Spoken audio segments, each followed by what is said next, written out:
Vamos a nuestro octavo estudio que hemos estado llevando acerca del cristiano y la depresión. En nuestro estudio pasado nosotros tocamos un tema doctrinal, puramente doctrinal, pero que está estrechamente relacionado con la serie que estamos llevando acerca de la depresión, Romanos capítulo 7. Estudiamos el pecado remanente en el cristiano. En Romanos capítulo 7, versículos 14 al 25. Y veíamos cómo el conocimiento de esta doctrina bíblica es necesaria para nuestra lucha contra la depresión. Un cristiano que no sepa que a pesar de haber sido transformado por Cristo Jesús en la conversión, todavía el pecado mora en él, ese cristiano no va a tener una lucha victoriosa contra la depresión. Y veíamos el domingo pasado que este pasaje, Romanos capítulo 7, versículos 14 al 25, nos enseña tres grandes verdades con respecto al tema que estamos tocando.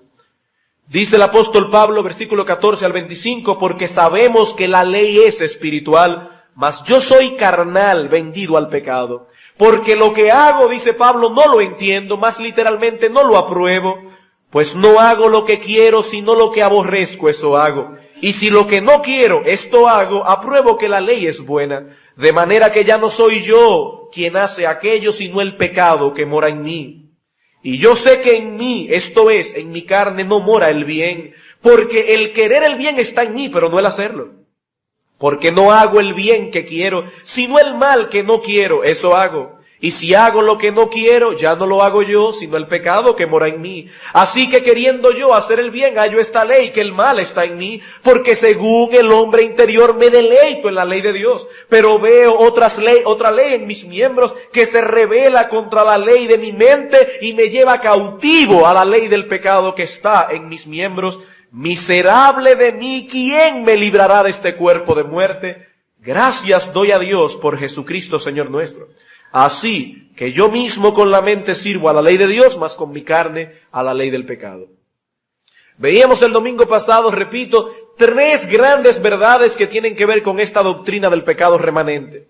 En primer lugar, el apóstol Pablo está diciendo aquí que el deseo dominante del creyente no es el pecado, sino la santidad. Él dice en todo el pasaje, yo no hago el bien que quiero. Él quiere hacer el bien. En segundo lugar, el apóstol Pablo dice, el deseo dominante que él tiene en él de hacer el bien, el pecado mora aún en él y en todo creyente, como una fuerza poderosa que lo impele al mal. Por eso dice él, yo soy carnal. En otras palabras, yo todavía soy de carne, una carne en la cual mora el pecado. Yo aún no he sido glorificado. Y en tercer lugar, veíamos el domingo pasado que lo más triste, lo más perplejo de esto, lo más angustioso, es que esa ley del pecado se manifiesta con más fuerza cuando queremos hacer el bien.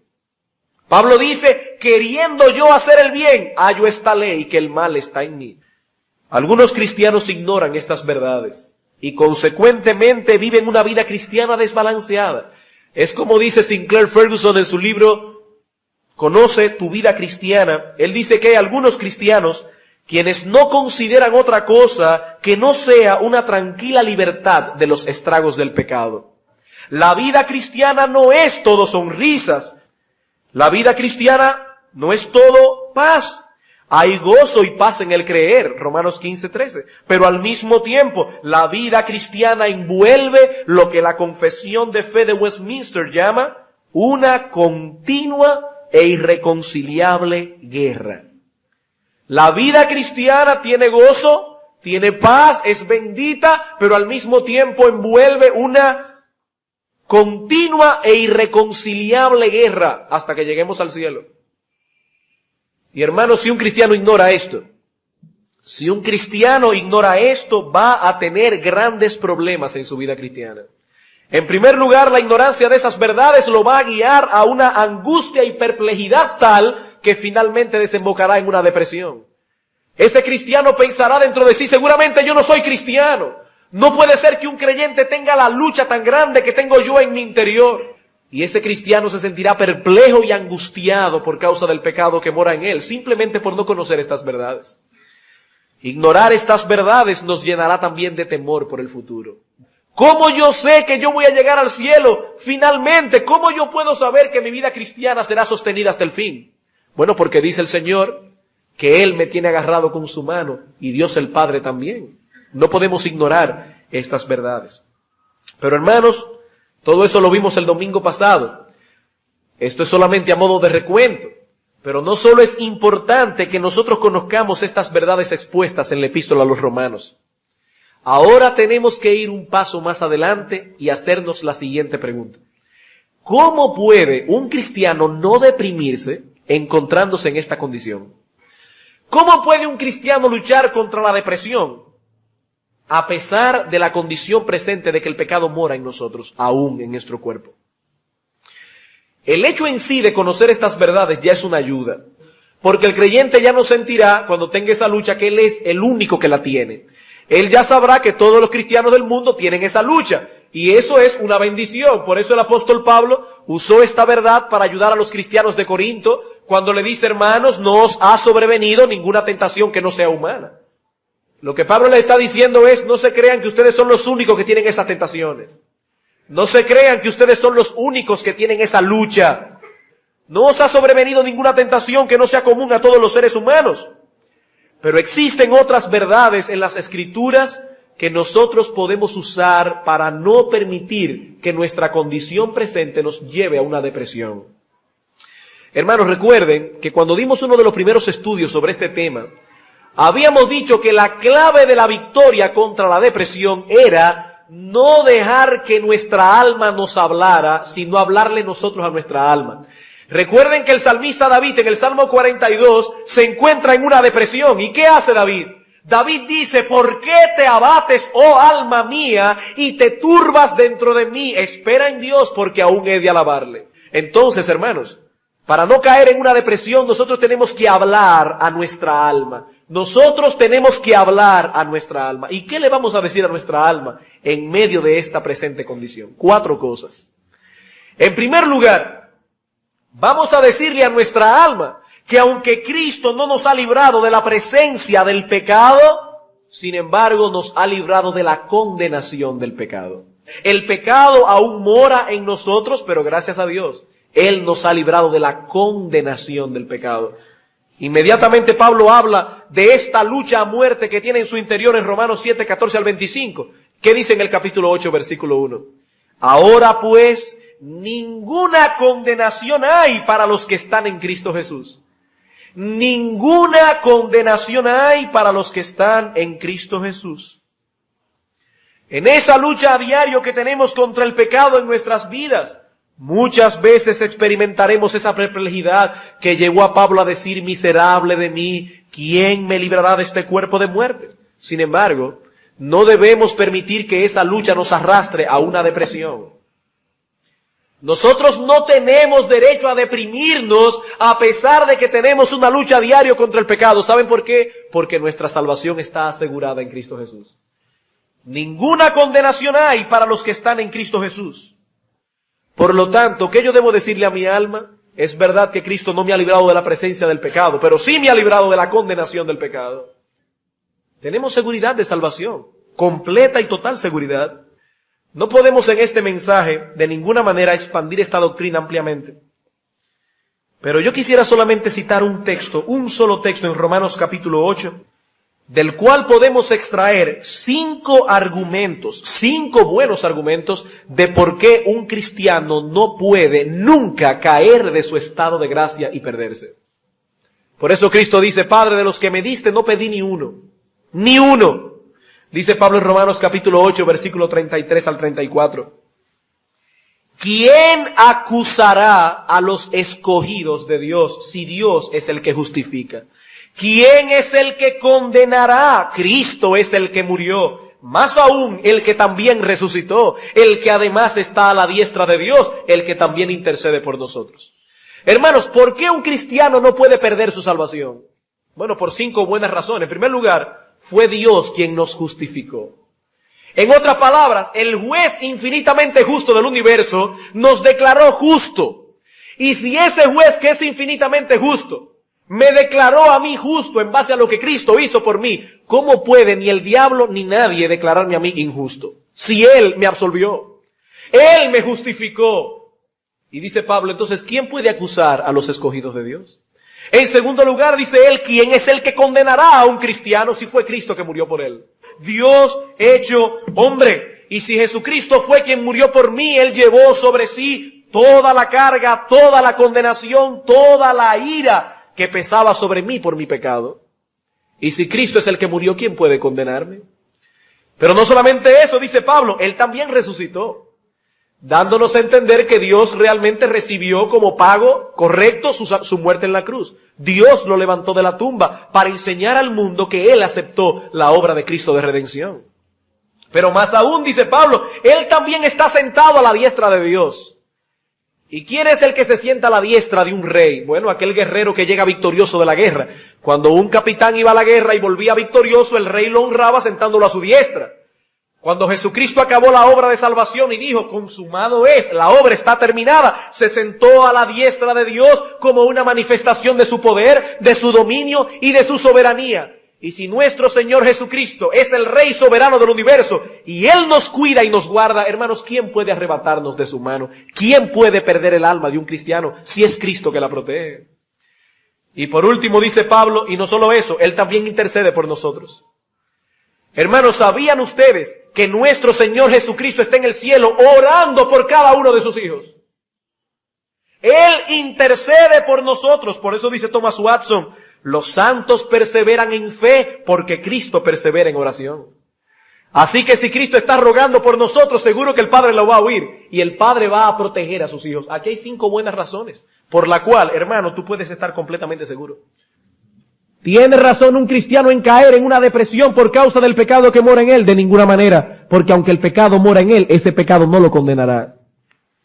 En segundo lugar, el creyente debe recordar que aunque Cristo no lo libró de la presencia del pecado, sí lo libró del dominio del pecado. Una cosa es ser molestados por el pecado, otra cosa muy distinta es ser dominados, gobernados, tiranizados por el pecado. Nosotros somos molestados por el pecado, pero no somos de ninguna manera gobernados por él. ¿Qué dice Pablo en Romanos capítulo 8, versículo 2? Porque la ley del Espíritu de vida en Cristo Jesús me ha librado de la ley del pecado y de la muerte. La ley del Espíritu de vida, el Espíritu Santo, ha venido a morar en todo cristiano. Y por lo tanto es verdad que el pecado me mueve a transgredir la ley de Dios, pero el Espíritu Santo me capacita para no tener que obedecer al pecado. El Espíritu Santo capacita al creyente para servirle al Señor y para no obedecer las demandas del pecado en su vida. Por eso dice el Señor, aquí aquel a quien el Hijo libertare será verdaderamente libre. ¿Libre de qué? Libre del pecado. Porque él acababa de decir, el que hace pecado es esclavo del pecado. Pero el creyente no es esclavo del pecado. El pecado no nos molesta, pero no nos domina. En el inconverso eso no es así. Una persona que no conoce a Cristo es dominada y gobernada por el pecado, aún hasta los moralistas. Hermanos, es necesario que entendamos este punto. ¿Saben por qué? Porque eso nos va a aclarar a quién estamos tratando de consolar en este mensaje. Cuando nosotros decimos que un verdadero hijo de Dios no debe deprimirse por causa del pecado que mora en él, usted tiene que estar seguro de que verdaderamente es hijo de Dios. Un verdadero cristiano no tiene por qué deprimirse por causa del pecado que mora en él, pero ¿estás seguro de que tú perteneces a los verdaderos cristianos? Tú amas a Dios. Tú amas a Dios, al verdadero Dios. A ese Dios que es infinitamente justo, a ese Dios que es soberano, a ese Dios que nadie puede decirle y preguntarle qué haces, porque Él hace conforme a su voluntad en el cielo, en la tierra y en todo lo creado. ¿Tú amas a ese Dios o tú te has creado un Dios al cual te es más fácil amar? Examinaos a vosotros mismos si estáis en la fe. Ahora, si estás en la fe, hermano, dale gracias a Dios, porque aunque el pecado de vez en cuando te va a hacer comer polvo, como quiera, el pecado ya no tiene en nosotros el dominio que tenía antes. En tercer lugar, ¿por qué el creyente no debe deprimirse a pesar de la condición actual? Porque aunque Cristo no nos ha librado de la presencia del pecado, sin embargo nos ha provisto de la confesión para que nosotros encontremos el perdón de nuestros pecados.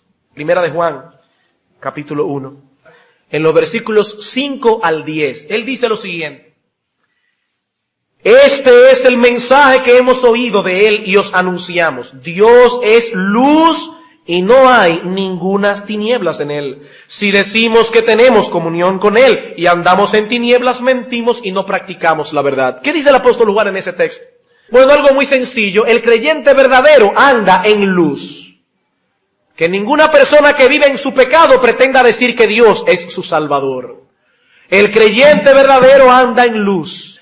Pero andar en luz no significa ser perfecto. Y por eso Él nos proveyó la confesión, versículo 9.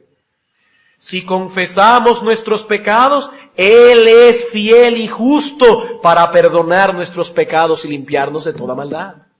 Cuando un creyente peca, ¿debe sentirse triste? Por supuesto que sí. Debe sentirse triste, con una tristeza mortal. Eso es parte del ministerio del Espíritu Santo en la vida del cristiano. Si usted cuando peca no se siente mal, si usted cuando peca no siente ninguna turbación en su interior, examínate si estás en la fe. Pero esa tristeza no debe llevarte a una depresión.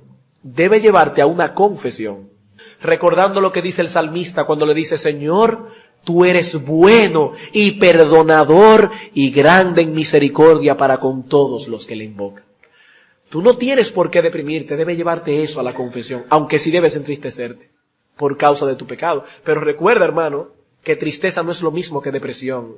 Depresión es tristeza más desesperanza. Y nunca hay desesperanza para el Hijo de Dios, porque Dios es bueno y perdonador.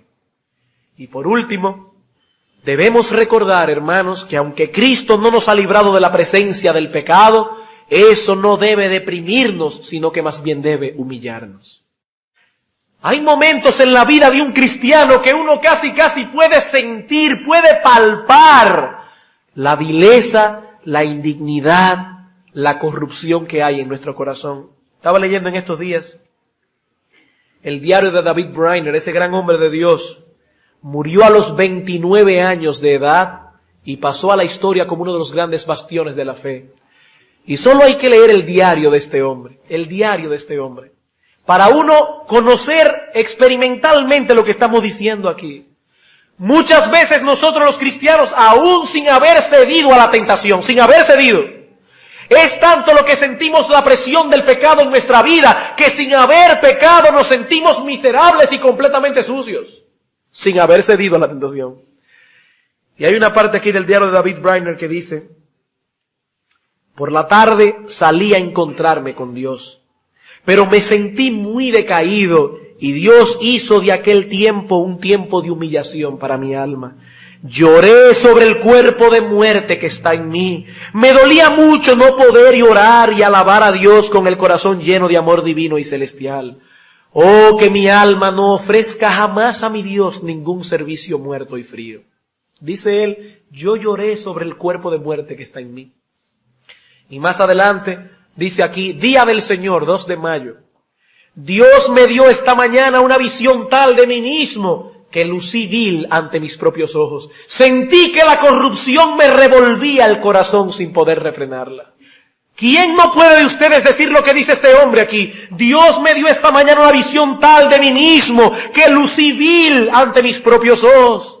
Sentí que la corrupción me revolvía el corazón sin poder refrenarla.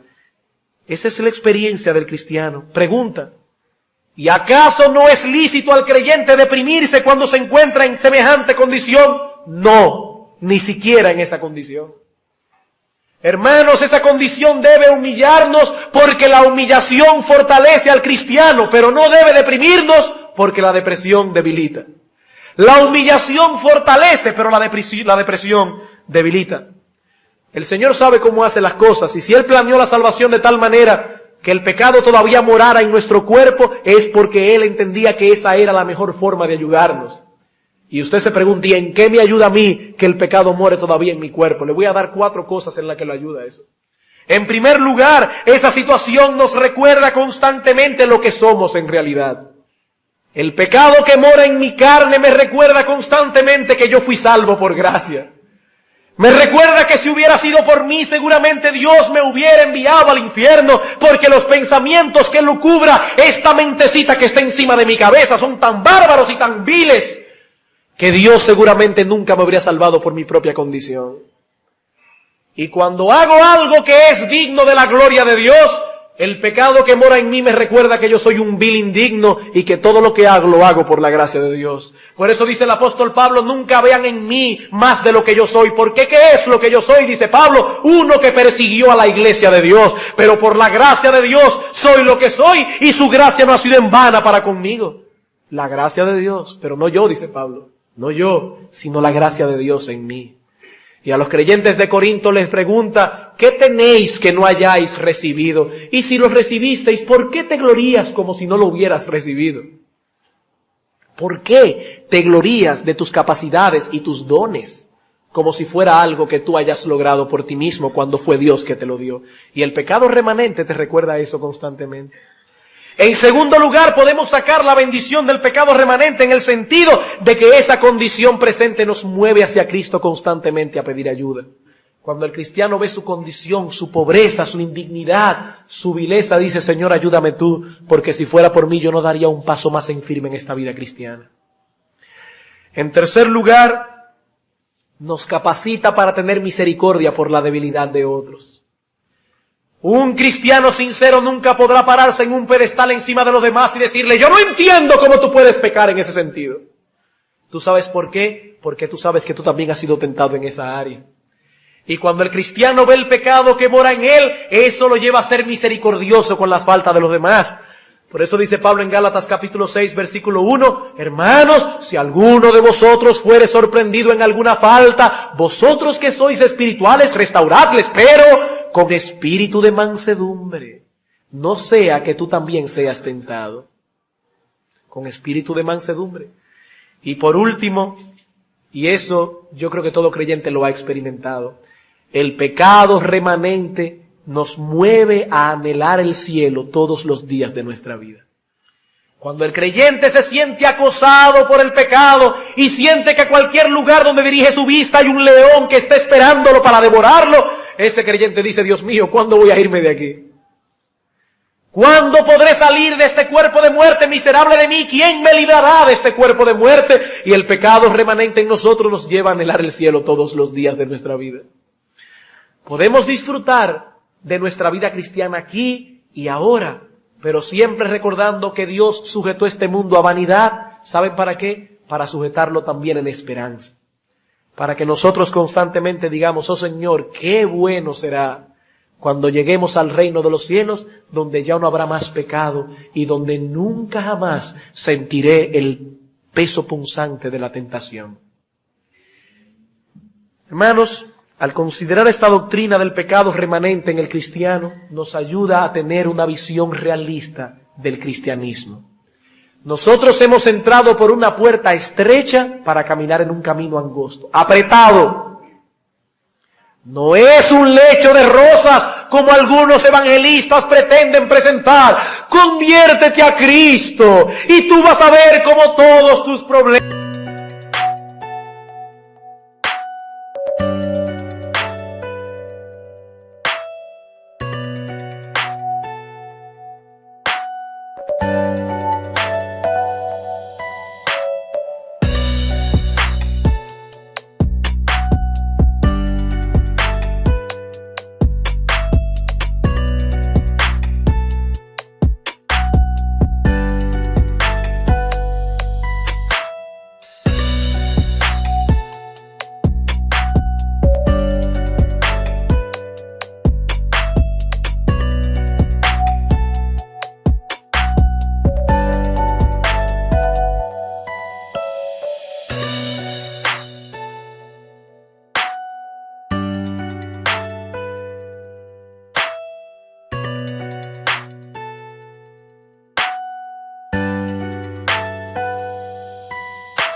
problemas se van a resolver. Conviértete a Cristo y tú vas a ver cómo tu matrimonio va a ser una delicia increíble. Conviértete al Señor y tu vida será un eterno paraíso. No, conviértete al Señor y vas a ver que vas a tener más problemas que nunca antes. Conviértete al Señor y posiblemente tus familiares te van a rechazar por Cristo. Por eso dice el Señor Jesucristo, antes de entrar por este camino, calcula el precio, porque hay muchas personas que no están dispuestas a pagarlo. No vaya a ser que después que comiences a edificar una torre, se te quede por la mitad, porque no calculaste el precio primero. La vida cristiana no es un camino de rosas, pero ¿sabes una cosa? Gloria a Dios, porque es un camino mejor que el camino del diablo hacia el infierno. Por eso dice el Señor, llevad mi yugo. Es un yugo, pero ¿saben qué dice Él? Llevadlo, porque es ligera mi carga. Pero hermanos, si no sabemos manejar esta dificultad bíblicamente, la dificultad de que el pecado mora en nosotros, podemos caer en una depresión al ver que por más que avanzamos en nuestra vida cristiana, por más que crecemos en nuestra vida cristiana, esa tentación continúa presente en nuestra vida y a veces con más fuerza y vigor que antes. A veces pecados que nosotros creíamos que habíamos vencido, uno piensa que ya venció esa corrupción y esa corrupción avanza otra vez con más fuerza y uno vuelve a sentirse miserable. Pero hermanos, no hay por qué caer en una depresión a pesar de esa condición presente. ¿Por qué? En primer lugar, porque aunque Cristo no nos ha librado de la presencia del pecado, sí nos ha librado de la condenación del mismo. Porque aunque no nos ha librado de la presencia del pecado, sí nos libró de su dominio, porque nos ha provisto de la confesión y porque esa verdad nos humilla, pero no nos deprime. Por eso, el creyente verdadero no debe quedarse en el grito de angustia de 7:24, miserable de mí. No, no debe quedarse ahí. Debe avanzar por fe hacia el grito de victoria del versículo 25. Gracias doy a Dios por Jesucristo, Señor nuestro. Estamos como ovejas en medio de lobos, pero no estamos indefensos, porque el buen pastor está a nuestro lado, aun cuando caminamos por el valle de la sombra de la muerte.